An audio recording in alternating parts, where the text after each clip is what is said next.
In this tutorial, you're going to learn how to bevel and emboss text. So open up PSD2, and you can see the name there in the upper left-hand corner of my screen.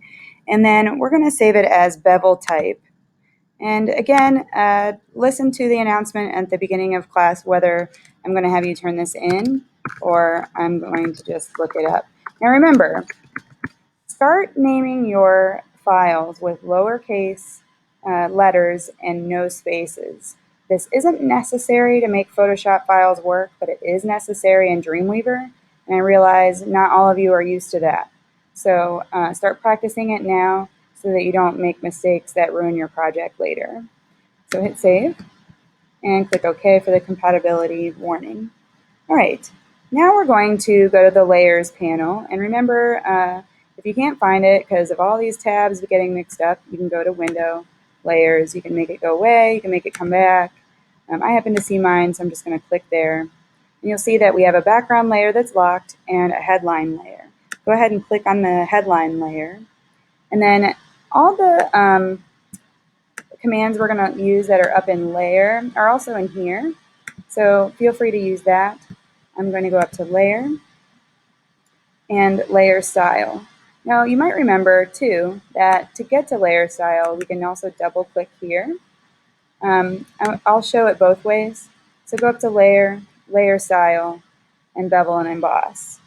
And you'll see that it brings up this automatically here. You don't have to do the other step of finding what you need here. But a lot of people prefer to double click here on the Layers panel. Don't double click on the name. And then you'll have to make sure that you do this. This won't have all of your options, so make sure you have all three of these boxes checked if that's the method you use to get there. All right, so we're going to go to Style, and feel free to play around with the different styles while watching it in the preview so that you can see what they do. This is the best way to learn, is just to play around with it. So Style, this preview box is checked, so everything we do is going to change. Make sure you move these windows so that you can see the change. If you have your window here, you're not going to be able to see what you're doing. It's not as important when someone's telling you exactly what to do, but when you're working on your own, you're going to have to make these decisions for yourself. All right, so Style is set to Emboss, Technique is set to Smooth, and then we're going to set the depth to 100%. You can use the slider, or you can simply type in 100%. We're going to now set the size, which is where you're going to see a big change. Size is going to be 24. And feel free to play with this slider and see why we didn't make it bigger. That's why. So 24. Someone won't always have the numbers for you. Soften, we're going to keep it 0, or make sure you type 0 if it's not there. If you want to know what soften does, go ahead and do that, and you'll see that it can blur the effect and make it non-existent.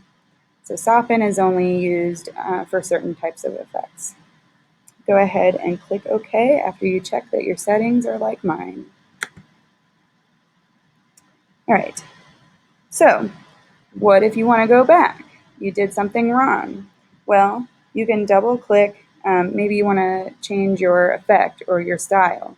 You can double click the style there.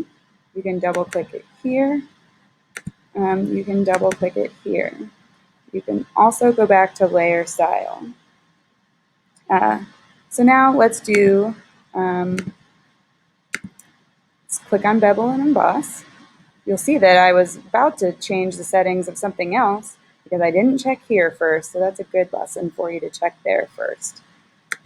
Go to Inner Bevel, and we're going to set the technique this time to Chisel Hard so you can see the difference.